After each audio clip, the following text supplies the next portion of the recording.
O recadinho que eu tenho para passar, eu já até comentei com vocês.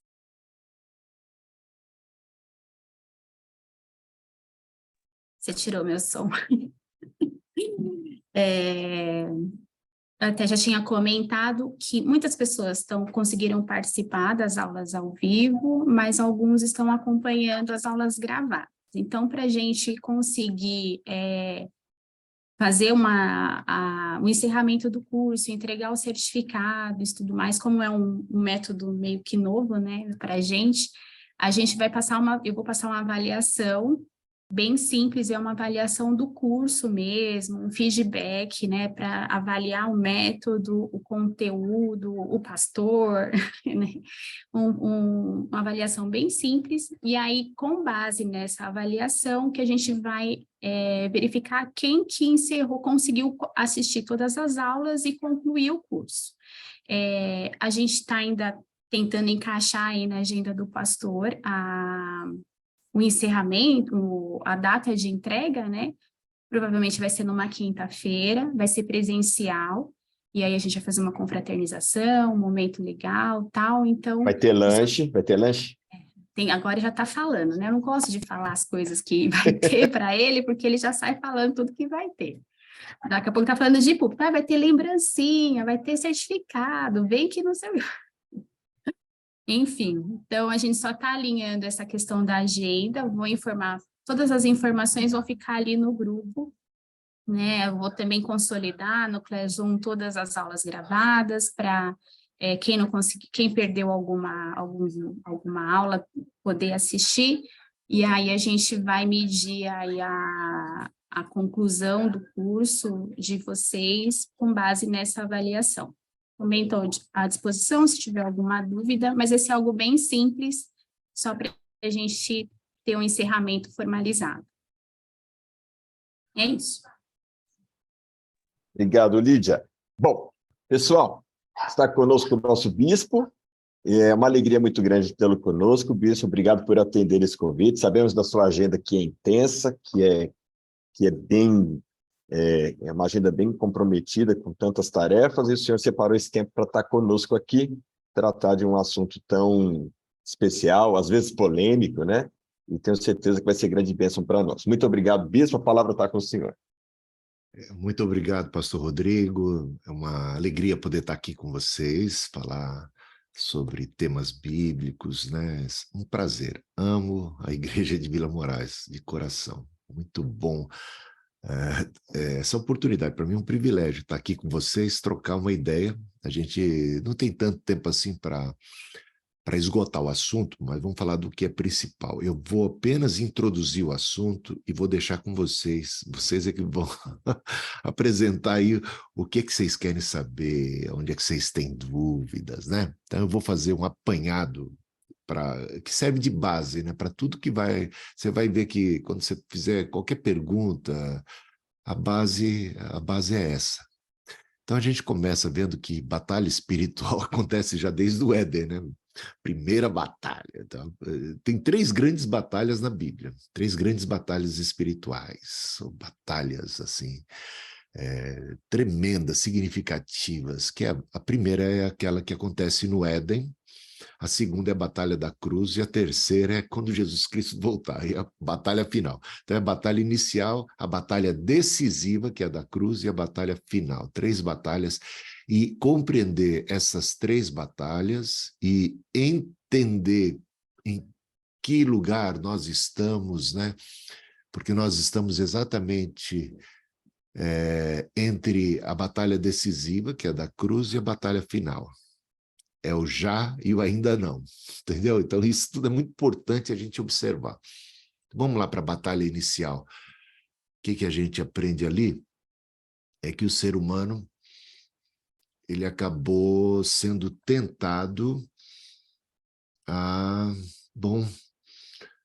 a desobedecer a Deus, a encontrar um caminho de felicidade, de realização, de sucesso, de prazer, de qualquer coisa que você pode imaginar, tudo estava ali naquela tentação satânica. E o propósito do diabo foi afastar o ser humano de Deus. Isso através do pecado, da rebelião.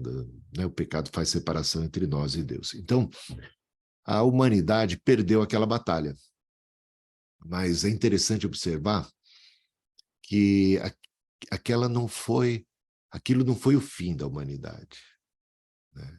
Porque Deus continuou amando, mesmo quando Deus ali distribui as consequências ou os juízos, tem ali um elemento da graça de Deus, quando é dito que um descendente de mulher travaria uma nova batalha com o dragão, a serpente, né? Essa serpente morderia o seu calcanhar, mas ele pisaria a cabeça da serpente.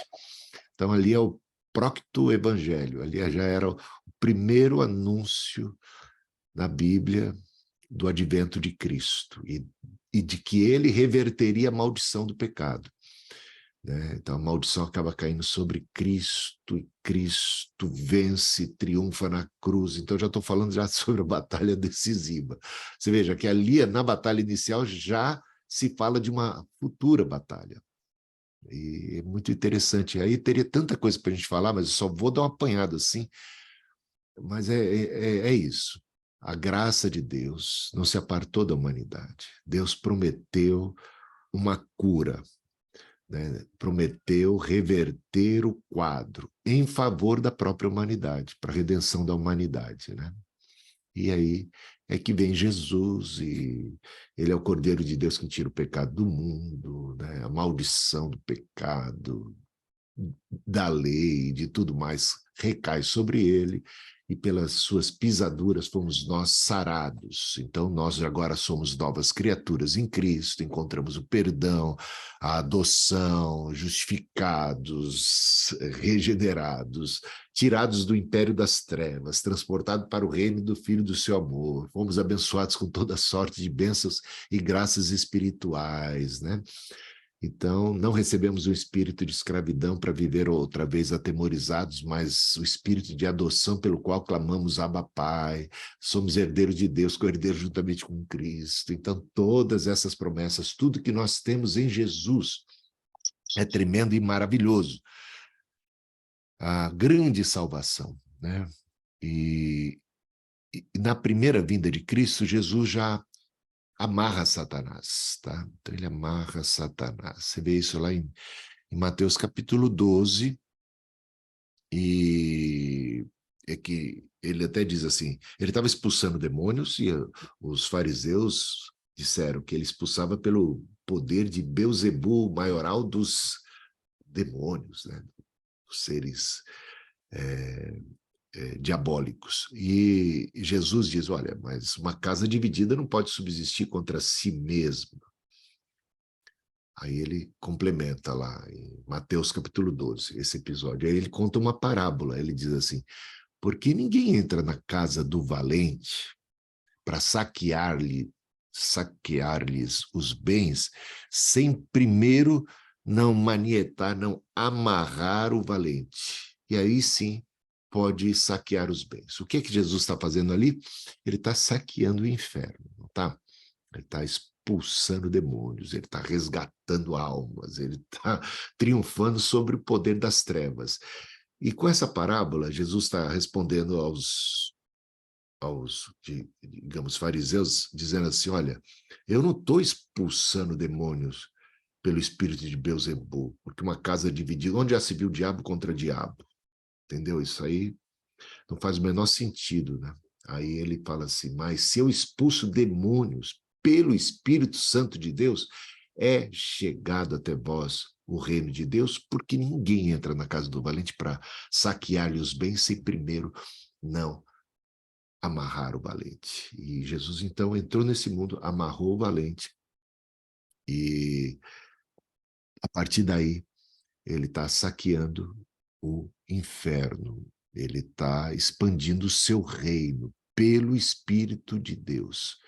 Então, a primeira coisa que Jesus disse no início do seu ministério, quando ele entrou na sinagoga, ele abriu ali Isaías capítulo 61, né? Capítulo 61 de Isaías, e leu, o Espírito do Senhor está sobre mim, porque me ungiu para proclamar libertação aos cativos, apregoar o ano aceitável do Senhor, libertar, transformar, realizar. E aí ele fecha as escrituras ali e diz: hoje se cumpriu as escrituras que acabastes de ouvir. Ou seja, Jesus está dizendo que ele é esse ungido, que veio para proclamar libertação aos cativos, apregoar o ano aceitável do Senhor e todas aquelas maravilhas e realizações tremendas do Messias. Ele é o Messias. Ele está implantando o seu reino. E aquele que é o príncipe, que era o príncipe deste mundo, o mundo que estava em trevas, debaixo do domínio da idolatria, de toda pecaminosidade, sabe, as nações estavam em plenas trevas, e a única nação que era monoteísta, que adorava o único e verdadeiro Deus, era a nação de Israel, e veja como ela estava contaminada, né? O templo precisava de purificação, os sacerdotes são pessoas ali corruptas, né? E malignas, e que vão se levantar contra o próprio Messias, contra o próprio Filho de Deus. Então, imagina então que mundo era aquele, né? Onde você tinha um punhado de luz, ela estava totalmente contaminada.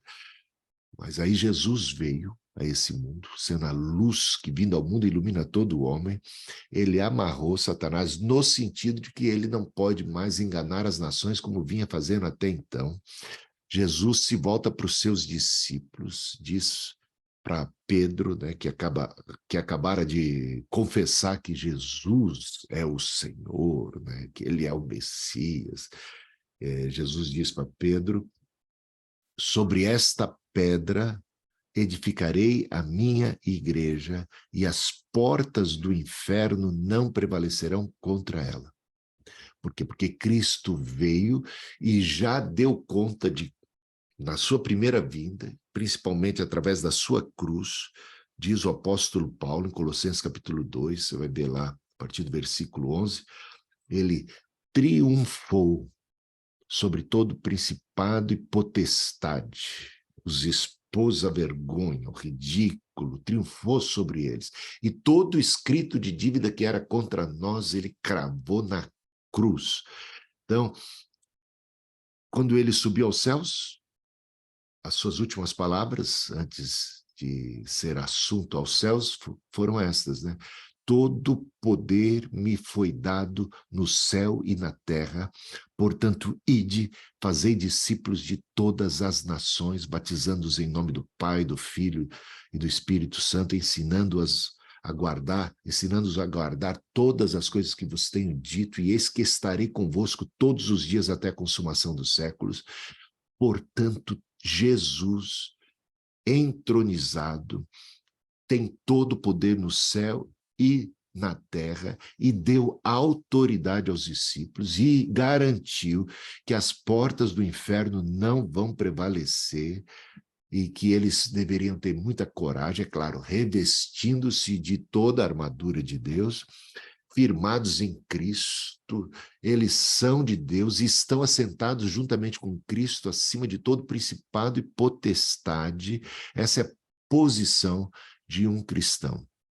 Muito abençoado, com toda a sorte de bênçãos e graças espirituais, e assentado juntamente com Cristo, reinando com Cristo aqui nesta terra, fazendo discípulos de todas as nações, e o diabo não tem como verdadeiramente impedir o avançar da igreja. As portas do inferno não prevalecerão. Ele vai lutar, ele vai batalhar, ele vai se esforçar, vai fazer o que está ao seu alcance, mas ele não tem poder realmente para impedir o sucesso e o avançar da igreja. Quando você olha lá no Apocalipse, a revelação do céu aberto e aquelas almas no céu, elas são de um número incontável de salvos, não é? De gente de toda tribo, povo, língua e nação. Esse é o triunfo triunfo da igreja e da sua missão de fazer discípulos de todas as nações. Então, a igreja, no final das contas, triunfará. Ela luta, ela tem uma batalha muito dura, mas ela já batalha da perspectiva de que é mais do que vencedora. Em todas estas coisas somos mais do que vencedores. Se Deus é por nós, quem será contra nós? Então, Cristo tomou essas medidas, a sua autoridade sobre o poder do mal, sobre as trevas, sobre a morte e tudo mais. Paulo diz em 1 Coríntios capítulo 15, versículo 25, é necessário que ele reine, ele, Jesus, colocando os seus inimigos debaixo dos pés, até o último inimigo, que é a morte. Que naquele capítulo, Paulo mais adiante diz, morte esta que será tragada pela vitória por ocasião da segunda vinda de Cristo. Então, Cristo reina, segundo o apóstolo Paulo, desde que foi assunto aos céus, está colocando um a um seus inimigos debaixo dos pés, até o último inimigo, que é a morte. Esta morte será tragada pela vitória por ocasião da segunda vinda de Cristo, quando nós, os que estivermos vivos, seremos transformados no abrir e fechar de olhos, e aqueles que morreram em Cristo ressuscitarão, e naquele dia se dirá: onde está a morte, a tua vitória? Tragada foi a morte pela vitória. Portanto, Cristo já venceu a morte, mas nós ainda morremos, certo? A morte física, mesmo aqueles que nasceram de novo, que já ressuscitaram espiritualmente, que estão em Cristo, ainda estão sujeitos à primeira morte, mas sobre eles não tem poder a segunda morte, que é a condenação eterna. Tá bom? Nenhuma condenação há para os que estão em Cristo Jesus, nenhuma maldição há para os que estão em Cristo Jesus. Agora, vivemos entre a primeira e a segunda vinda de Cristo, já temos os primeiros frutos. A ideia de Pentecostes aí é muito linda, a igreja nasce em Pentecostes, né? Pentecostes é a festa das primícias, é a festa da colheita dos primeiros frutos, e eles já celebravam Israel quando era a festa da colheita dos primeiros frutos, das primícias, e eles já celebravam, já antecipando uma colheita plena. O que nós temos já em Cristo Jesus é as primícias, e já é poderoso. Nós temos, digamos assim, o penhor do Espírito Santo, a garantia da nossa herança. Nós já desfrutamos, já somos novas criaturas, já passamos da morte para a vida, ainda que estejamos sujeitos à morte física, né? Ainda que estejamos sujeitos a sofrimento, nada pode nos separar do amor de Deus que está em Cristo Jesus. Então você está vendo aí, nós ainda gememos, suportamos angústias até agora, a natureza, a criação geme, nós gememos também, né? Então, por quê? Porque ainda estamos entre a primeira e a segunda vinda de Cristo, mas em todas essas coisas somos mais do que vencedores, e nada pode nos separar do amor de Deus que está em Cristo Jesus, e a gente tem grande confiança. Uma das virtudes principais do cristianismo, que Paulo cita, são três: a fé, a esperança e o amor, né? O amor é o maior de todas elas, mas veja que fé e esperança são muito importantes características para a vida presente, para a era presente, antes da segunda vinda de Cristo, porque depois ninguém vai precisar de fé, concorda comigo? Depois nós o veremos como ele é. E também a esperança será uma esperança já realizada. Então, nós não teremos mais a esperança de qualquer coisa, nós já estaremos usufruindo tudo, só que aqui a gente ainda sofre, e por isso a gente espera, aguardamos novos céus e nova terra, ainda que, diz o apóstolo Paulo, nesse tabernáculo, esse corpo físico, essa tenda que ele chama de tenda, tabernáculo, porque é algo digamos, frágil, é algo temporal, ainda que esse tabernáculo vá se deteriorando com o passar do tempo, nós temos um edifício, ou seja, está falando já sobre o nosso corpo futuro ressuscitado, que é a partir da semente desse, do DNA desse, nós teremos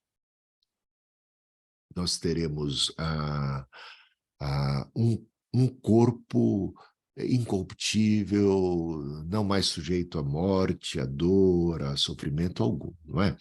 Então, mas isso ainda é esperança, motivo de esperança. Então, a gente ainda tem que ter desse mundo paciência. Não nos gloriamos apenas na esperança da glória de Deus, mas também nas tribulações, sabendo que a tribulação produz perseverança, perseverança produz experiência, experiência, esperança, a esperança não confunde, porque o amor de Deus é derramado nos nossos corações. Então, a batalha final ainda está por vir, mas nós que já temos o penhor da nossa herança, nós que já temos e desfrutamos os primeiros frutos, que não é pouca coisa, já temos a plenitude do Espírito Santo, já temos Deus conosco, temos a graça, temos ricas promessas, aguardamos e esperamos o dia da plenitude da colheita que o Senhor já conquistou para nós, já é certo, sabemos disso. Então, a partir dessa perspectiva, a gente trava as nossas próprias batalhas. Então, uma coisa aqui agora para fechar essa consideração, que eu acho que é fundamental, é entender que não se trata, ou seja, batalha espiritual não é algo que tem a ver com uma disputa de poderes, que isso é um equívoco, um erro teológico grave, quando você acha que, sabe aquele negócio do yin e o yang, há duas forças cósmicas e espirituais que estão em oposição uma à outra, e que como se o poder do mal fosse equivalente ou pudesse rivalizar com o poder de Deus. Então, isso é um equívoco gravíssimo, tá? Tem crente que enche muita bola de Satanás. A gente tem dois perigos só. Também acho que tem uns crentes que até ignoram Satanás, que esse é outro perigo.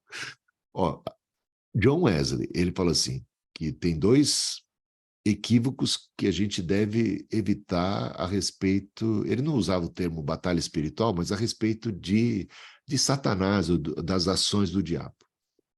A primeira é supervalorizar e a outra é subestimar, ou seja, Satanás não deve ser colocado em pé de igualdade com Deus, nem perto disso, nem perto disso. E também não deve ser subestimado, como se não existisse ou como se a gente não tivesse que se preocupar. Diz o apóstolo Paulo, nós não ignoramos as suas artimanhas, né? Então, a gente precisa estar vigiando. Olha, o diabo, diz o apóstolo Paulo, ele anda em derredor, rugindo como leão, procurando a quem possa tragar. Então, agora, não deis lugar ao diabo. Resistir ao diabo e ele fugirá de vós, né? Revesti-vos de toda a armadura de Deus, para que possais suportar a tentação e os ataques malignos virão com certeza. Então estejam fortalecidos em Cristo, né? Com tudo aquilo que o Senhor proporciona a nós. Então, um erro que deve ser evitado é subestimar ou superestimar. Tanto uma coisa como outra são perigosas. Por que a gente não deve superestimar?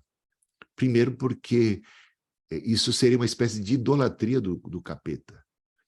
Você botar o diabo num pé de igualdade com Deus. Você deve lembrar de uma coisa: há um só Deus. Um só Deus. E não é o diabo, graças a Deus. É o diabo. Então, um só Deus. Só um ser todo-poderoso. Só um. Isso deveria ser reconfortante para mim, para você.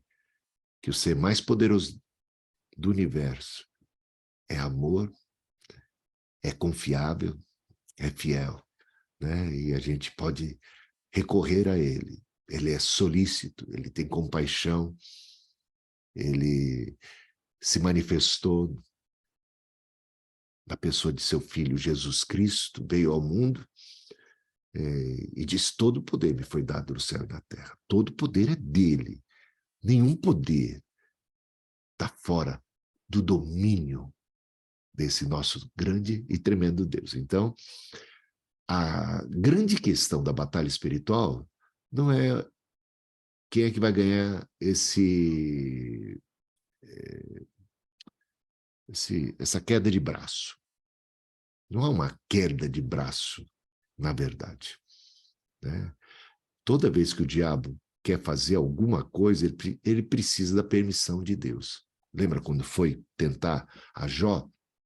E qual era a questão em toda aquela batalha espiritual de Jó? Não era quem era mais forte, se era Deus ou o diabo. Satanás nunca ousou rivalizar em termos de poder com Deus. Ele é tudo menos trouxa, ele não é idiota, ele sabe que só tem um Todo-Poderoso.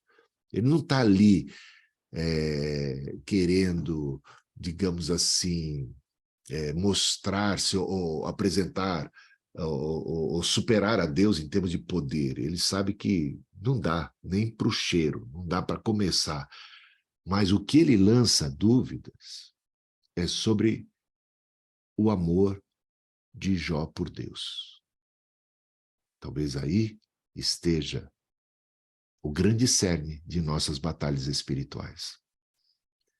Então, o que o diabo lança de dúvidas a respeito da minha e da sua lealdade em relação a Deus não é brincadeira. Vamos ver se ama a Deus mesmo, ou se só está na de Deus porque recebe benesses, vantagens. Será que ama a Deus de todo o coração? Será que ama a Deus sobre todas as coisas? Será que ama a Deus a despeito das circunstâncias? E lá vem prova, hein? E lá vem provação. Então, isso é o que aconteceu ali na vida de Jó. Mas Deus usa todas as coisas para o nosso bem. No final das contas, Jó sai vencedor e mais fortalecido, mais abençoado, mais agraciado. Todas as coisas cooperam para o bem daqueles que amam a Deus. Então, no mundo tereis aflições, mas tende bom ânimo, eu venci o mundo. E quando você vai lá deixa eu abrir a Bíblia aqui, mas você pode abrir aquele texto que é clássico sobre batalha espiritual, que é Efésios 6:10, né? A gente vê o seguinte: quanto ao mais, sejam fortalecidos no Senhor e na força do seu poder, vistam-se com toda a armadura de Deus para poderem ficar firmes contra as ciladas do diabo. Veja que a armadura de Deus aqui é muito defensiva. É para você não cair nas ciladas do diabo, porque o ataque vai ser para te detonar na fé, no amor, no seu relacionamento com Deus. Assim como o diabo tentou fazer com que Adão e Eva se separassem, rompessem com Deus, perdessem a sua confiança em Deus, voltassem as costas para Deus, se distanciassem de Deus, assim ele continua agindo. Assim como ele agiu na vida de Jó, tentando demovê-lo da fé, tentando fazer com que ele blasfemasse, tentando realmente ali demonstrar para todo mundo, porque ele tem essa tese, que ninguém pode amar a Deus sem interesses, ou seja, todo mundo ama a Deus porque de fato está num jogo de barganha com Deus, então se você estiver na pior, você vai acabar blasfemando, assim como ele fez, ou seja, assim como o diabo acabou se levantando contra Deus, ele acha que todo mundo tem essa tendência, ele está falando, nada, o senhor não vem bronquear comigo não, porque todas as suas criaturas são assim, eu vou provar, então fica esse dilema aí. Será que todo mundo, será que todos os seres humanos realmente são incapazes de responder à graça de Deus, de abraçarem o amor de Deus, de corresponderem ao seu amor através do seu espírito, através da sua graça, né, de serem fiéis, leais e tudo mais. Então, essa questão, tudo aqui para resistir, ó, vistam-se para poderem ficar firmes, porque a nossa luta não é contra o sangue, nem é contra a carne, mas contra os principados e potestades, contra os dominadores desse mundo tenebroso, contra as forças espirituais do mal nas regiões celestiais. Por isso, peguem toda a armadura de Deus para que vocês possam resistir no dia mau. Sabe, ele ainda fala no dia mau. Nem todos os dias são maus, num sentido em que ele coloca aqui. Nem todos os dias são de ciladas diabólicas e satânicas, sabe? Nem todos os dias, mas tem um dia em que a coisa vem de tal maneira.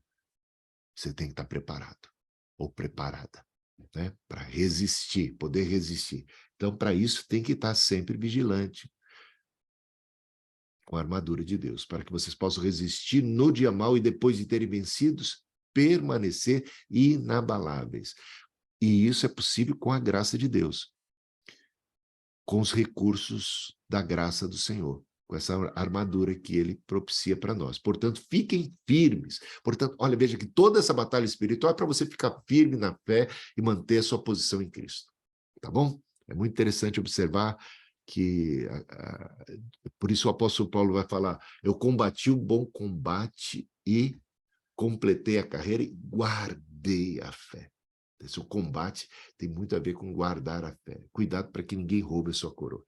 Bom, já dei essa pincelada geral e agora é com vocês. Eu quero ouvir de vocês suas dúvidas, o que vocês querem saber, querem compreender, textos bíblicos que não entenderam, qualquer coisa. Aí é com vocês. Se não tiver nada, a gente termina por aqui. Então agora passa a bola para vocês. Estou às ordens aqui para poder ajudar a compreender melhor esse assunto.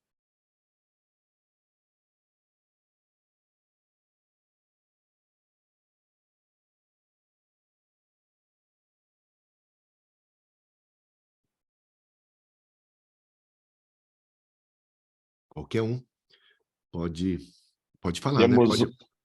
Temos uma pergunta aqui no chat, Bispo. Qual a diferença entre tribulação e batalha espiritual? Olha, na verdade, toda tribulação já está dentro do âmbito da batalha espiritual, né? Uma tribulação que você está enfrentando é sempre algo que vai trazer suas tentações. Você está passando uma tribulação, você pode ficar confuso, né? Você está passando uma tribulação, ela pode colocar em xeque a sua fé, o seu amor por Deus, a sua confiança nele. Como é que você vai enfrentar essa tribulação? Você está preparado para enfrentá-la com toda a armadura de Deus? Você vai estar cheio, vai ser uma pessoa cheia do Espírito Santo ali?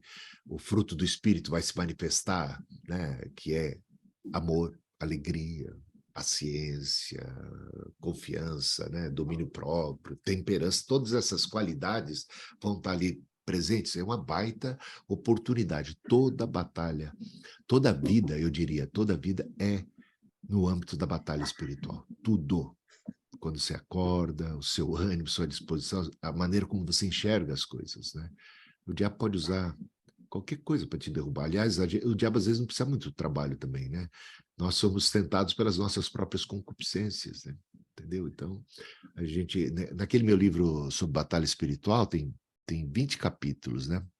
E até eu falo assim, a gente tem um capítulo lá que trata, cuidado para não estar lutando na batalha espiritual contra os inimigos errados, né?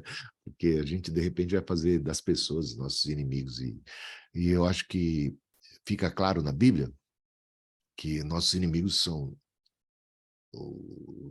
as entidades espirituais, em primeiro lugar, mas também a carne, né? A carne, a nossa própria cobiça, as nossas inclinações, a fraqueza, a fragilidade da nossa carne.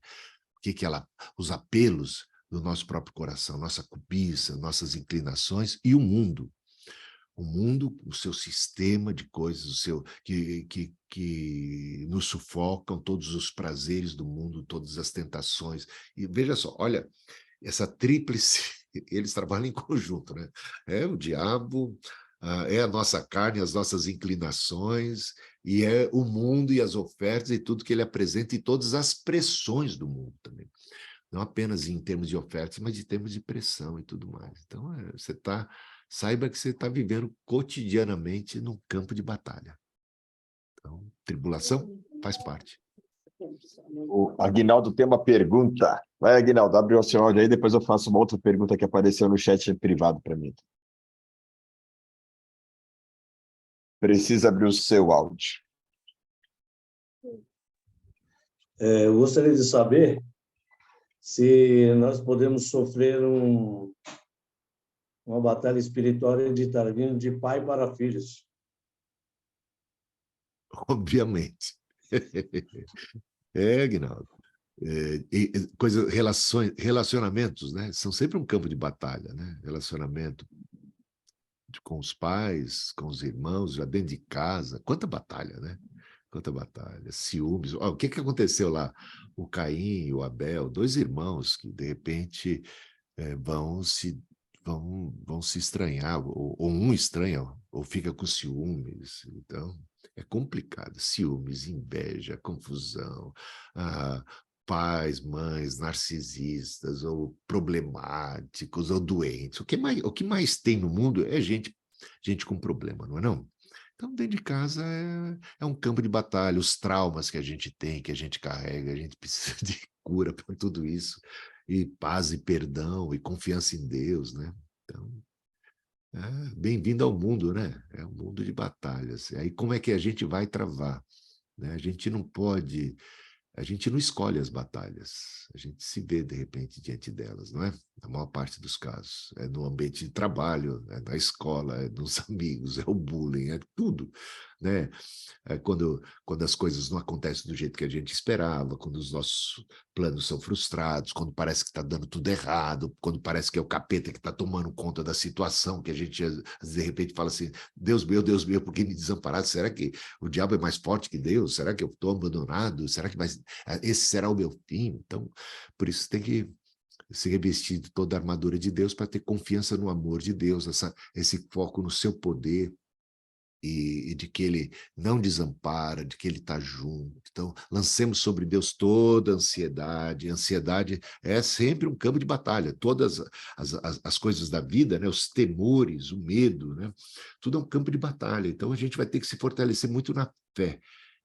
Firmado em Cristo, e palavra, oração, a promessa, a confiança, participar da família da fé, estar assim, em reunião, orando uns pelos outros, confessando seus pecados, suas necessidades, buscando a Deus, se fortalecendo.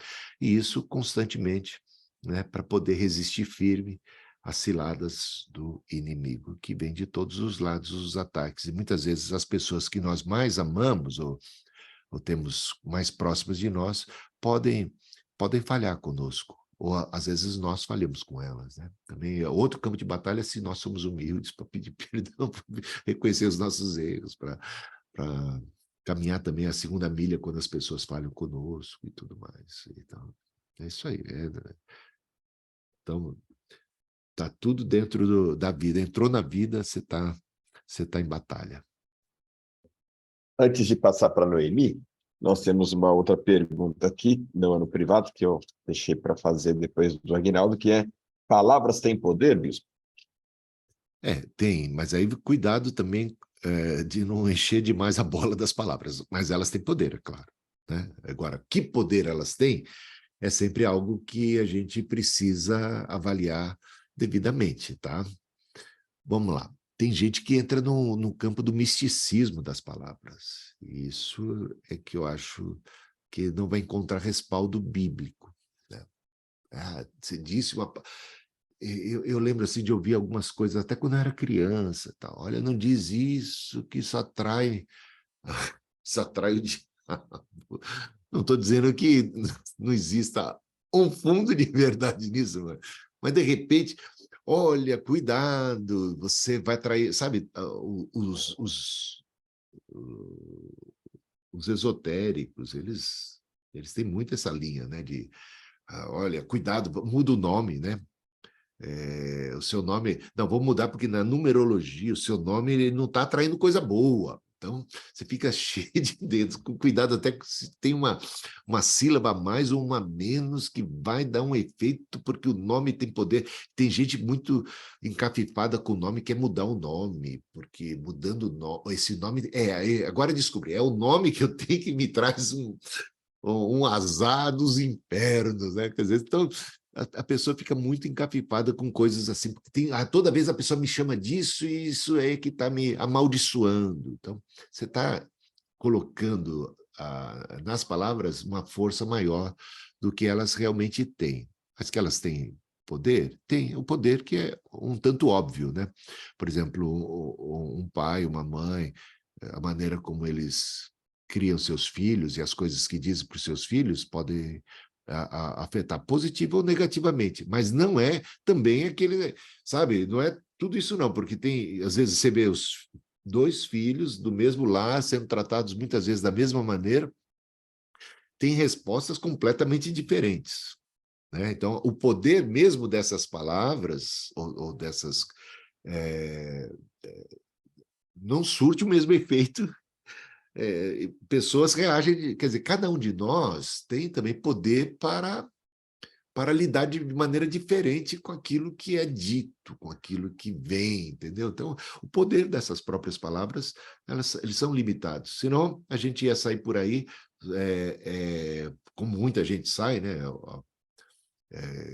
Confissão positiva, palavra positiva, falar coisa positiva, sair que nem quase Xexonoye por aí, só coisa positiva, só declaro que é certo e tal, e isso vai resolver tudo. Não é bem assim, a gente sabe que, eu diria que é melhor ser positivo do que negativo, isso eu não tenho dúvida nenhuma, mas não é mágico, a palavra não tem um negócio mágico, ficar falando coisa boa, eu vou atrair coisas boas e tal, a gente está, é uma chave que afeta o mundo espiritual, então esse conceito não é um conceito bíblico, de que exista um mundo espiritual que nós acessamos através de palavras ou de chaves ou de coisas que, de repente, a gente atua. Então, a gente descobre... Esse é o gnosticismo que trazia essas ideias. A gente é como se Deus estivesse muito além. Deus está lá, Deus já criou as leis espirituais, está tudo lá no mundo espiritual, tudo das suas leis. Quase que eu estou falando da pastora Tânia Fernandes, né? As leis, a lei, o mundo é legalista. Então, um Deus que está ausente. Ele criou, deixou, e aí o sábio, o gnóstico, aquele que tem a sabedoria, o conhecimento das leis que regem esse mundo espiritual, atuam nessas leis, e as coisas acontecem, é como se a gente pudesse agora sacar, fazer, acontecer, e Deus fica um pouco alheio a tudo isso, é como se Deus já tivesse feito tudo e se ausentado do cenário, né? Então, eu acho que um pouco de prudência, cuidado, você vai... Bom senso, eu diria. O bom senso tem poder? Até quando?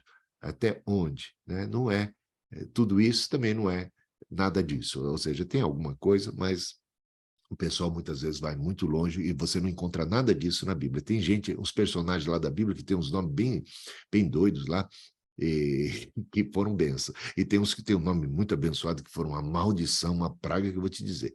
Então, não é por aí. Muito bom, bispo. Muito bom. Noemi.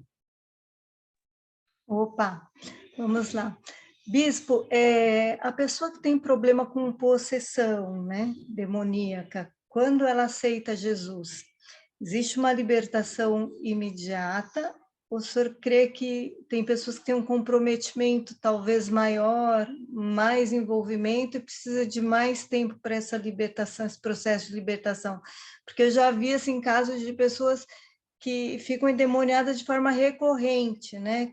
E aí o que é isso? É porque o processo dela é diferente ou porque ela não teve uma conversão genuína? Essa é uma pergunta, tem uma segunda também.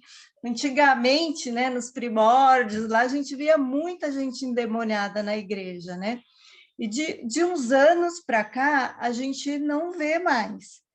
E aí eu fico pensando, né? Será que hoje o diabo sai de uma forma mais cautelosa na pessoa? Ou será que ele entra, assiste o culto e vai embora com a pessoa, né? Vamos ver se a gente Então, compartilha, se o senhor então, consegue me ajudar nisso. então, boas perguntas. Olha, uma coisa, o que é uma pessoa endemoniada? Ah, hum, uma pessoa que é escrava do pecado, num certo sentido, está possessa, né, pelo pecado, né? Não é não? É que a tradição, o conceito de que endemoniado é apenas aquele que estribucha no chão, ou que fala, muda a voz e tal, é uma visão um tanto reduzida. Veja que Jesus falou para Judas, que Judas estava na ceia, Satanás entrou no teu coração. Não é não? E ele não estava estribuchando, não estava nada, e estava dominado, ele estava possuído pelo diabo. E muitas vezes, então, eu acho que porque a gente é do hemisfério sul e teve muita influência tanto indígena como africana, onde essas coisas de receber uma entidade, de mudar a personalidade, isso aí é muito valorizado.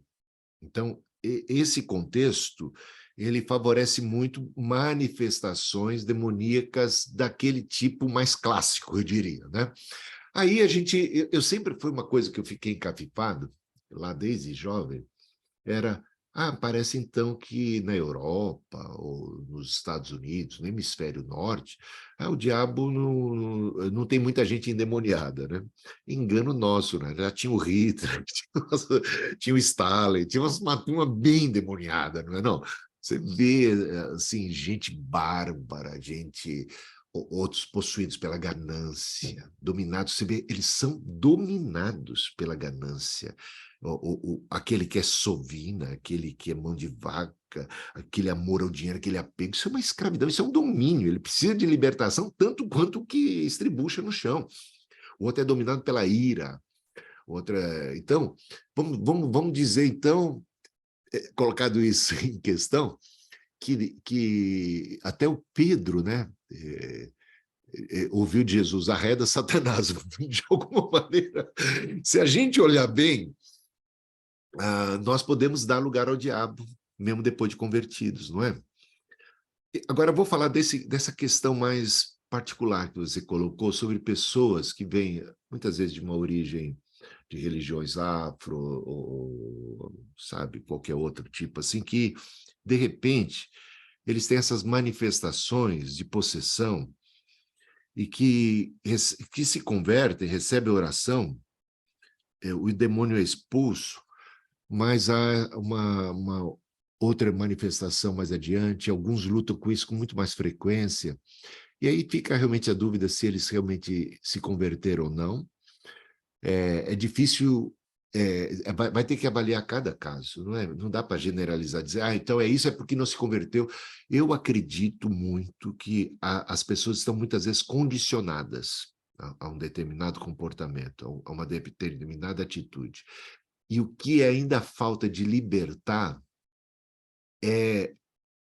ou para ter uma libertação maior, é uma confiança maior em Deus, em Cristo. Muitos desses crentes ainda estão sujeitos a uma espécie de temor dessas entidades e se sentem ainda um pouco reféns delas. Eu diria, a libertação de Cristo está para elas já. Elas poderiam, naquele exato momento, apropriar-se de tudo que tem em Deus, mas, de repente, algum gatilho, alguma coisa faz com que elas decaiam da fé e elas fraquejem, elas deem lugar. Isso acontece com eles e acontece conosco, digamos. Cada um de nós sabe onde o calo aperta. De repente, a gente tem uma fraqueza na área da ira, ou da sexualidade, ou da outra coisa. A gente precisa estar vigiando, porque, de repente, podemos ter uma recaída também. Jesus vai ter que falar assim, arreda Satanás, porque, de alguma maneira, naquele momento, a gente está dando lugar à carne, ou está dando lugar a uma ação maligna. Eu vejo que o diabo ele é estrategista até ao extremo. Então, naquelas comunidades, naquelas regiões onde a manifestação assim mais típica de endemoniamento são valorizadas, prestigiadas, onde as pessoas ali naquele conceito. Então, ele trabalha desse jeito. Em outras, ele trabalha na surdina, nos bastidores. Então, gente, eu vou dizer assim, nós precisamos sempre estar revestidos e com muita confiança, olhando para Cristo. E é sempre uma batalha. Então, podemos de repente dar ocasião ao diabo. Então, podemos fraquejar. Naquele momento, ele pode nos dominar. Não quer dizer que ele vai dominar para sempre, mas a gente pode ter sido dominado pelo ódio, dominado pela lascívia, dominado. Mesmo um crente, se der brecha, pode, num determinado momento, estar sob o domínio do mal. Mas não quer dizer que ele, é que nem o Pedro, não quer dizer que ele deva permanecer. Ele tem o recurso de Cristo, de Deus, né? Então, ele pode rapidamente se recompor. Socorro, Jesus, me socorre. Ele pode caminhar sobre as águas, de repente afundar por fraqueza de fé e pedir o socorro e voltar a caminhar sobre as águas com Cristo. Eu acho que isso é importante. Tem uma dimensão bem maior do que a ação do diabo. E naquele livro eu trabalho olha, as estratégias do diabo, toda sorte, pegando as pessoas de tudo quanto é lado. Até mesmo o orgulho espiritual, outro lado. Pega dentro da religiosidade, dentro do contexto, a pessoa pode ser tomada por vaidade, por orgulho, por não sei o quê, ciúmes, inveja, tanta droga que o diabo pode simplesmente carcar em nós. Ou seja, ele vai, opa, está aqui, é como a gente doente não, quando a nossa, fisicamente falando, quando a nossa resistência baixa, olha, de repente, sabe, tem aquele vírus que ele já está meio... Ele vai pegar na resistência baixa. Não quer dizer que você não estava saudável antes, mas é que você baixou a guarda. Então, por isso está revestido aí. Mas Deus é maior que o diabo, maior que tudo, e dá vitória para os servos de Deus. Eu já ajudei pessoas assim que eu percebia nessa recorrência, aí eu fui conversar sobre, olha, mas você é de Deus, você é de Jesus, confia nisso, tá? Aquilo já são águas passadas, firme-se em Deus. Então, essa firmeza, ajudar essa pessoa a se firmar em Cristo, em tudo que ela é e tem em Cristo, é muito importante para ela poder superar essas crises e poder experimentar, digamos assim, uma libertação completa, até mesmo daquilo que fica muito dentro da cabeça da gente, que é mais coisa ali lá dentro, uma batalha mais interna do que, às vezes, até real, eu diria. É mais aqui dentro da cabeça. Confiança em Deus, que é importante. Eu respondi as duas? Acho que sim, né? Sim, sim, acho que ficou bem claro, né? Então, talvez na nossa realidade atual, não é que o diabo não esteja atuando, né? Mas hoje é outros tipos de manifestações, né? Essa O vaidade que você avanço, né, colocou. Rodrigo, o avanço da igreja evangélica, né? Eu acho que também isso... E com hoje em dia, até mesmo aquelas pessoas que costumavam ir... eles já estão acostumados a ir, eles já estão, sabe aquele tipo, ele já tem um, eu acho que aconteceu isso, eu já tenho uma certa, ele já vai assim sem, ele dá um jeito de sambar ali conforme a música, e não sair caindo, babando, e essas coisas todas. E algumas igrejas, infelizmente eu tenho que dizer isso, que gostam de trabalhar muito esse tema, eles chegam ao ponto e ao absurdo de contratar pessoas para fazerem o papel de endemoniados e tudo. Essas coisas feias acontecem em algumas denominações que não são as mais saudáveis, sabe? Então, isso também a gente tem que, infelizmente, acontece.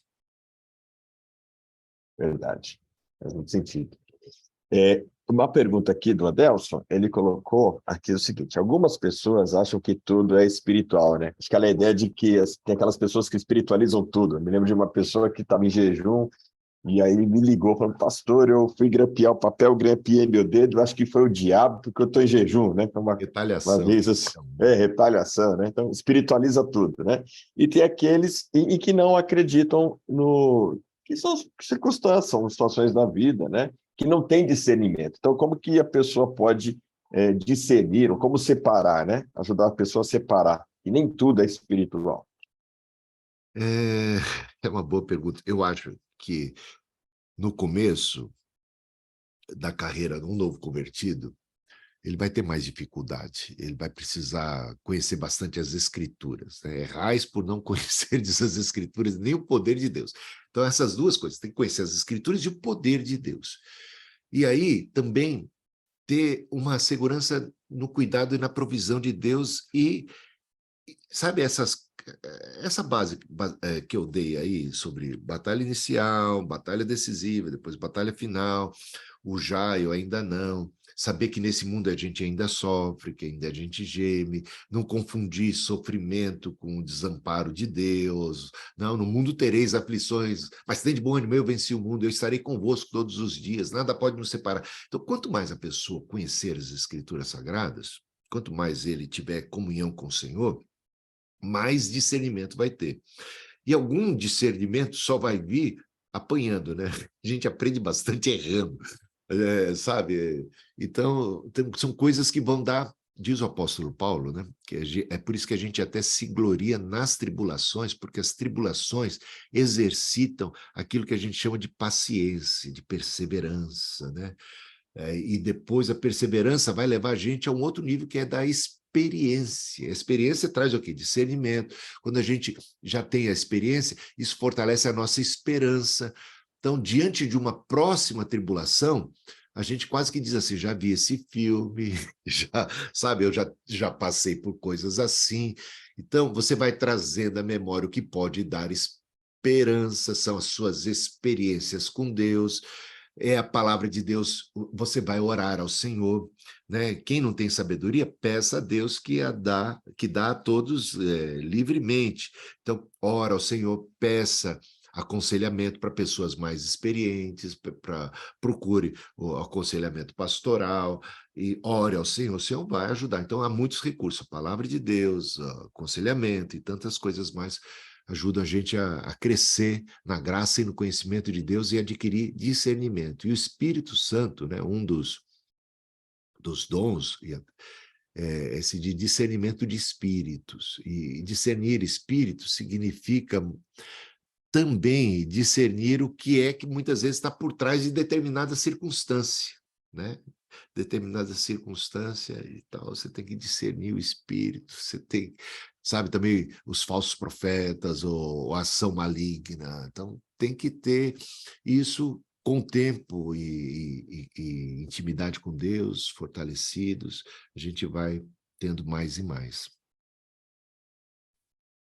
Muito, muito, muito bom isso. Mais alguém tem alguma pergunta? É só abrir aí o áudio. O Anderson. Posso fazer mais uma? Deixa o Anderson fazer, aí você já segura essa aí, Noemi, tá bom? Só para... Tá? Anderson. Só para a gente abordar a apostila toda, tinha uma pergunta que eu acho interessante a gente fazer. Eu acho que deve ter sido mais ou menos o que o senhor debateu, eu não assisti ainda, mas conhecendo com quem você debateu, eu imagino que tenha sido por isso. Aquele textozinho lá de Lamentações 5:7, né?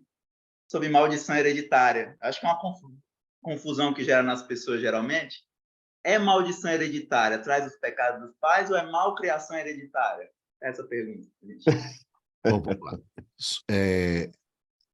Normalmente o texto básico é aquele de Êxodo, né? No Êxodo 20, dos 10 mandamentos, quando Deus fala a Israel, ao povo de Israel, que eles não devem ter outros deuses não terás outros deuses diante de mim.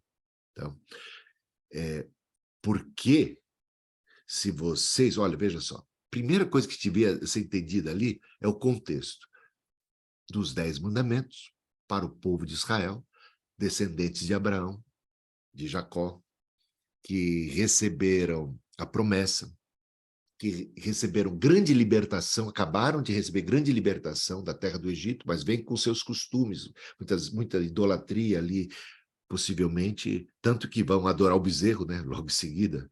E a fala de Deus, ele interrompe, né, a descrição dos 10 mandamentos nesse ponto, para dizer assim, olha, não terás outros deuses diante de mim, não farás para ti imagem de escultura, né, não vai se dobrar diante delas, porque eu visito a iniquidade dos pais nos filhos até terceira e quarta geração daqueles que me aborrecem. Ou seja, ele está falando da idolatria aqui, no caso deste povo de Israel, que não tem como justificar uma idolatria, dada a revelação que eles receberam. Então, a gravidade era, para eles, muito maior, porque a quem mais é dado, mais é requerido. Então, a gente primeiro tem que entender isso. Aí, mas também é dito que farei misericórdia até 1000 gerações daqueles que me amam e tal, tal, tal. Aí, até nesse debate, é bom assistir o debate que eu fiz com ela, foi muito respeitoso, até por ela ser uma pessoa idosa, e eu também quero falar ao público dela, né? Porque o nosso não adianta a gente ficar... Também é bom falar, mas ao público dela, então fui muito cuidadoso com as palavras e tudo, mas não deixei de dizer tudo que eu tinha que dizer, ou seja, tudo que tem que ser dito. Em outras palavras, eu falei assim, por que é que você pega um texto da lei, né, e nós não estamos mais debaixo da lei, e muito menos debaixo da maldição da lei, né? Todo escrito de dívida que era contra nós, Cristo cravou na cruz. Nenhuma condenação há para os que estão em Cristo Jesus, porque não estão mais debaixo da maldição da lei, eles estão agora na lei do Espírito e da vida, que em Cristo nos libertou da lei do pecado e da morte, e de tudo mais que era contrário contra nós, foi cravado na cruz. A primeira coisa que eu coloquei foi isso, e depois, por que não funciona? Porque se está ali no mesmo contexto, que visita a iniquidade dos pais dos filhos até terceira e quarta geração, por que não funciona a questão da bênção, farei misericórdia até 1000 gerações sobre aqueles que me amam? Aí eu começo a trabalhar umas coisas assim, porque ela pega e cita Noé. Noé teve o filho Cão que pecou e trouxe maldição sobre si e vai acontecer com os cananitas, né? A maldição lá dos cananeus e tal, tal, tal.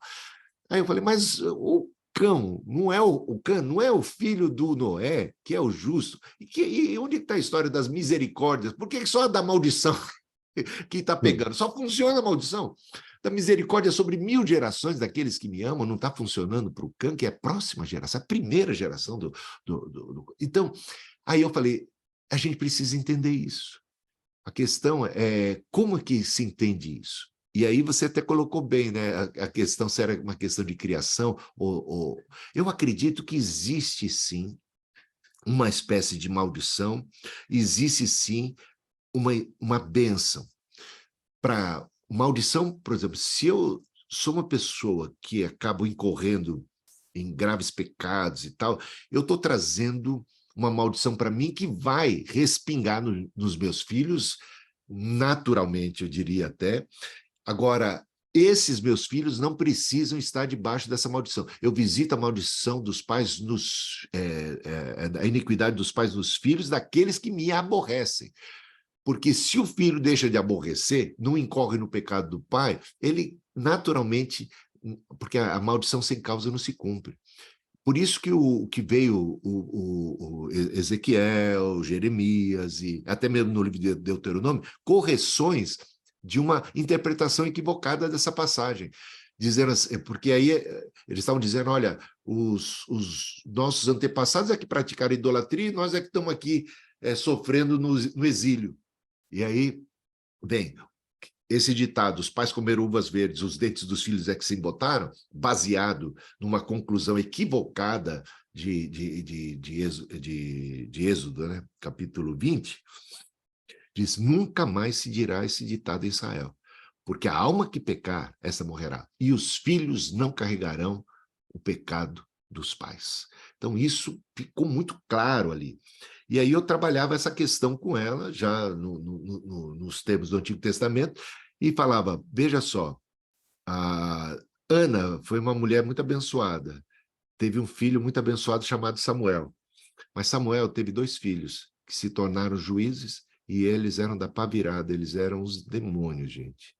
Eles eram corruptos, eles eram tão malignos que é por causa deles, que se tornaram juízes, que o povo vai reclamar e vai pedir que haja um rei em Israel. Mude o sistema. a contragosto do Samuel. Mas Ana, uma abençoada, Samuel, um abençoado de Deus, e 2 filhos malignos. Por quê? Porque se a misericórdia acompanha, certamente acompanhou, porque talvez eles tivessem sido destruídos até muito mais tempo, ou qualquer coisa. Até a gente sabe isso acontecendo com o Salomão, que o Salomão pisa na bola, sendo ele filho de Davi, e Deus diz para Salomão, porque ele também pratica idolatria, infelizmente, aí Deus diz para Salomão que ele ia tirar o reino dele, mas não tiraria naquele período por amor a Davi, ou seja, uma misericórdia ainda estava sobre Salomão, em decorrência de Davi, mas uma maldição também veio. O reino foi rompido na época do Roboão, filho de Salomão, ou seja, por conta dos pecados. Então, essa questão da bênção e a questão da misericórdia, que é bênção, e da questão de visitar a iniquidade, ela depende muito se nós caminhamos na bênção ou se nós, de repente, vamos... completamos a medida dos nossos antepassados, trazemos a maldição sobre nós.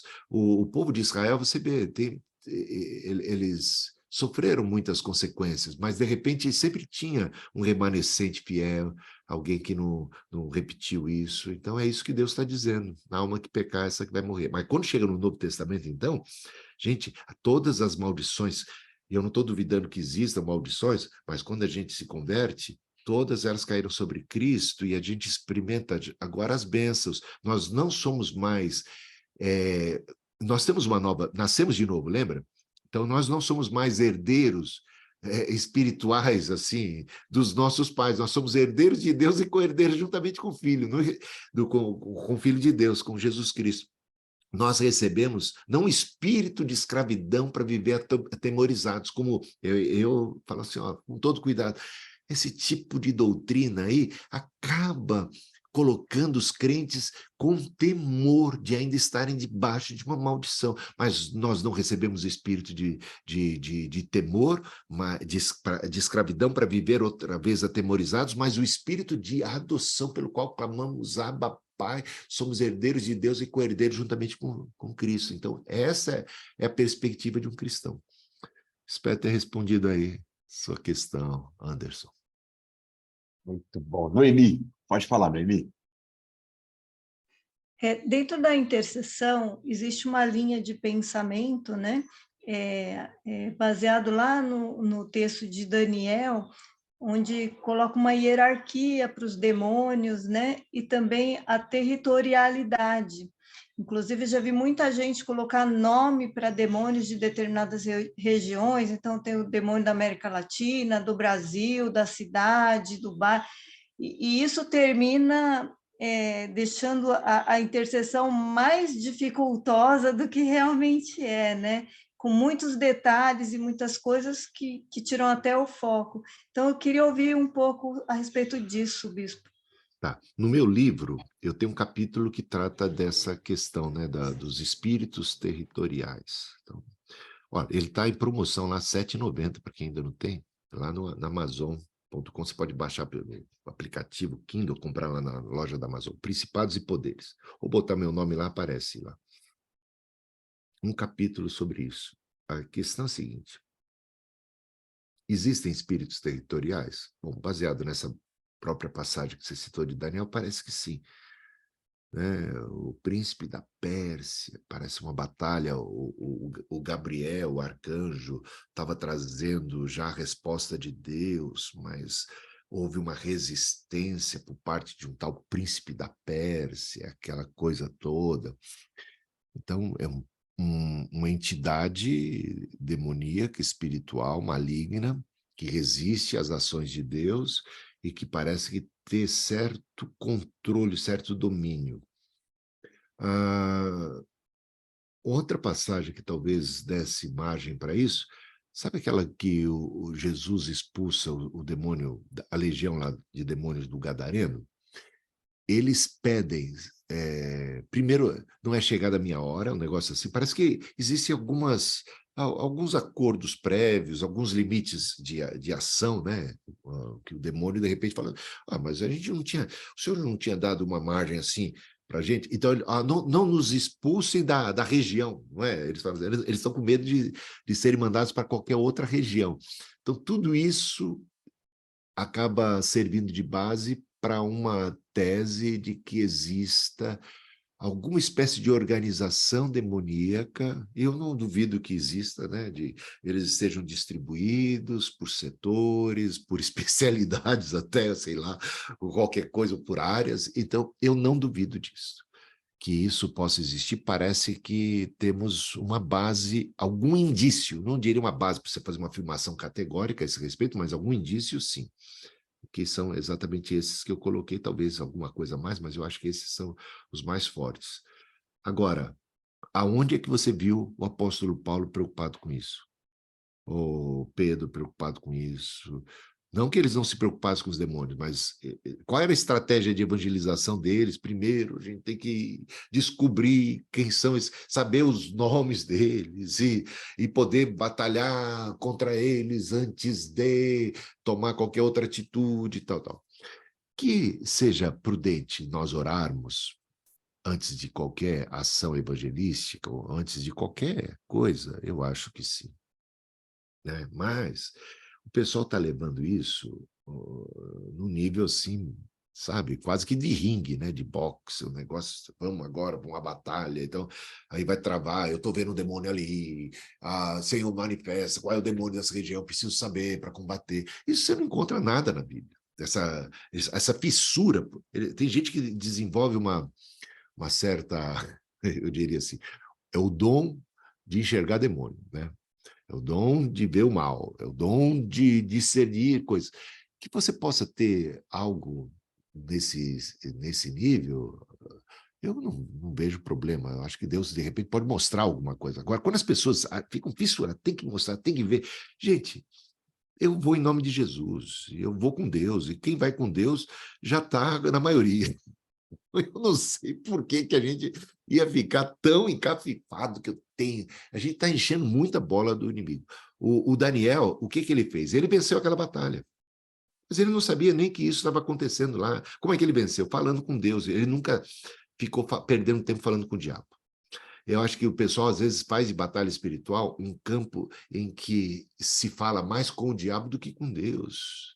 Que fica lá, eu te repreendo, eu não sei o quê, cadê você? Aparece aí, manifesta, quero saber. E eles ficam invocando o diabo. Eu acho isso uns negócios. Tem umas reuniões de oração aí que é coisa de doido, gente. Isso aí você não vê na Bíblia em lugar nenhum, né? Eles cultivam a presença do mal. A gente tem que cultivar a presença do Senhor, sem ignorar que o diabo anda de redor. Né? Procurando, você vê que ele está em derredor porque para entrar é difícil, né? Quem está revestido do Senhor, quem está senão a gente ia ficar, como é que eu ia pegar no sono hoje, gente? Ia ficar muito, né?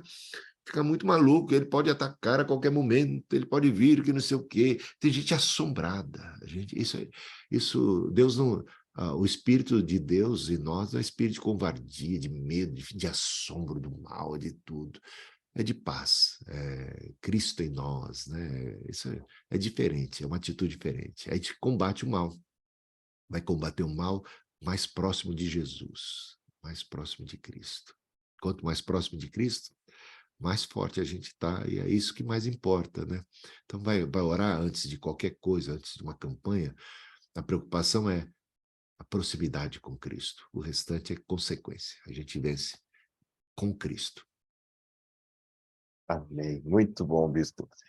Um irmão me chamou aqui no WhatsApp, e ele comenta o seguinte: teve um fato de uma batalha espiritual aqui em casa, e os cachorros pareciam, só eles estavam percebendo alguma coisa.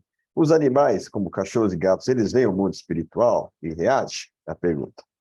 Uma boa pergunta, eu acho que... Deixa eu falar.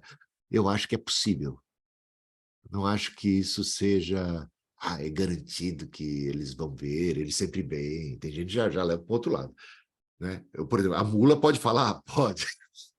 A mula pode ver o anjo e o profeta não? O profeta pode estar cego e a mula pode enxergar? Pode, mas quer dizer que então que a mula que enxerga o profeta não? O ser humano?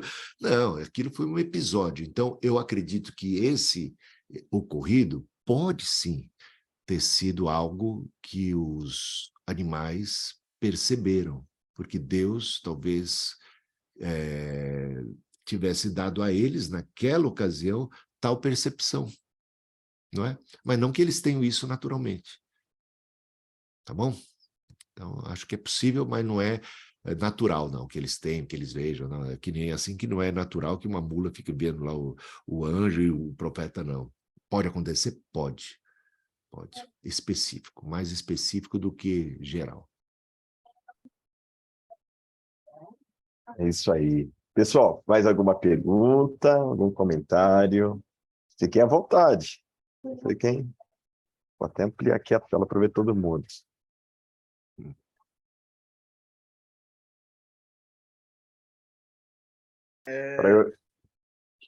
Anderson, fala, Anderson, pode falar. Você acredita que o fato desses temas de batalha espiritual serem tão bem divulgados, vamos dizer assim, na igreja brasileira, é baseado no sincretismo religioso que existe? Eu não sei, assim, estudando a história, alguma coisa assim. Tem algo nesse sentido? Tem sim. Certamente tem. O pessoal curte esse negócio aí. Dá um frisson, dá uma coceira. Eles gostam de ver o circo pegar fogo, ou tem muito misticismo também envolvido. Acreditam também em tudo quanto é, sabe, maldição, superstição. A superstição, ela é escravizante, né?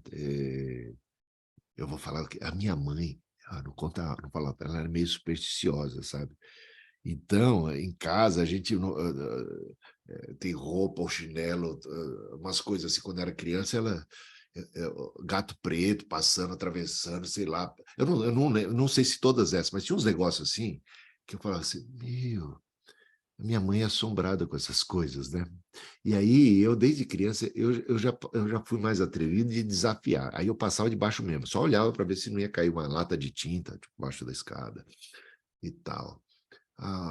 Aí eu acredito que todo esse conceito, né, de um mundo espiritual, de coisas assim, e que as pessoas atribuem, né, muito facilmente. Veja que eles não confessam muito os pecados. O crente mesmo, ele não é muito de confessar pecado, ele é de tentar transferir a responsabilidade, ou para vidas passadas, no caso de espírita, né? O que eu estou sofrendo é de vidas passadas, ou então é o pai, é a mãe, é meu irmão, foi o fulano de tal. Então a gente fica se vitimizando muitas vezes, em vez de assumir, é meu erro, meu somente, meu pecado. Minha. Então, você vai atribuindo as forças do mal. Tem uns assassinos aí, eles falam assim, não, naquela hora eu estava possuído. Já botou a culpa no diabo, né? O crime já tem uma outra autoria. Não, eu não estava no meu normal, eu não estava não sei das quantas. Então, tudo isso, dependendo de onde você vem, de todas as coisas que tem na cabeça. Então, aí a pessoa está valorizando demais esse lado mais místico, esse lado mais assim, denso de coisas e tal. Então, aqueles que caminham por essa área são muito prestigiados, né? Porque parece que eles são, né? E são os camaradas e os pastores assim que botam mais minhoca na cabeça. Já pega a turma já com essa tendência, com essa inclinação. Aí, vamos lá, eu vou começar a botar dúvida. Olha, será que aquilo que você está enfrentando não é a macumba de alguém? Será que o seu marido não está aqui de olho naquela sirigaita porque ela fez uma macumba? Em vez de olhar assim, talvez a questão seja outra. Mas é mais fácil botar a culpa na macumba e, de repente, querer uma libertação e entrar numa batalha espiritual, entrar...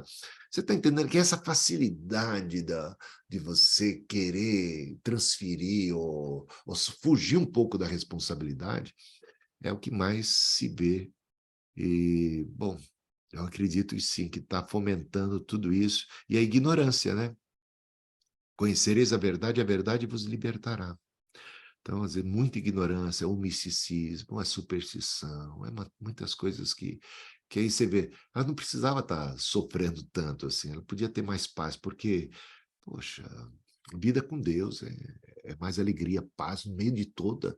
É Paulo e Silas ali sendo açoitados, eles não estão enxergando o diabo quando eles foram açoitados, quando eles estão enxergando a Deus, estão lá na prisão, louvando, amarrados, com fome, as costas sangrando, e estão lá adorando. E a libertação vem, né? A gratidão. Então, as pessoas, em vez de agradecerem, em tudo dar graças, eles veem o diabo quase em tudo, não dão graça em nada, ficam na batalha, repreendendo, anulando, amarrado, amarrando aqui, amarrando ali, mas já foi amarrado, pronto, Jesus já cuidou disso para nós, por isso que eu tratava daquela questão, a gente deveria usufruir mais da presença de Deus e da graça de Deus. Muito bom, bispo. E aí, pessoal? Eu acho que tivemos uma excelente aula, deu para tratar aí diversos assuntos. Alguém tem mais alguma última pergunta aí? Mais uma ou duas no máximo? Senão a gente vai terminar por aqui.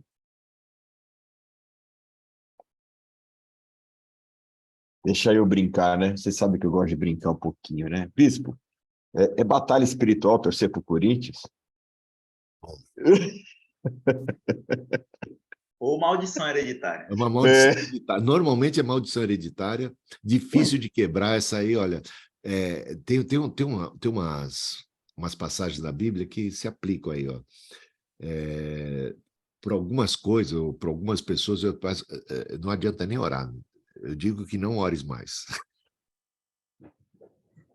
Não tem isso lá, João falava. Nem ore mais, porque algumas caças, mas não sai nem com oração e jejum, está resolvido. Eu amo meus irmãos corintianos. Eu amo meus irmãos corintianos. Você vê que sempre vou eu coloquei com o fundo eles. verde hoje aí, ó. A esperança, a esperança.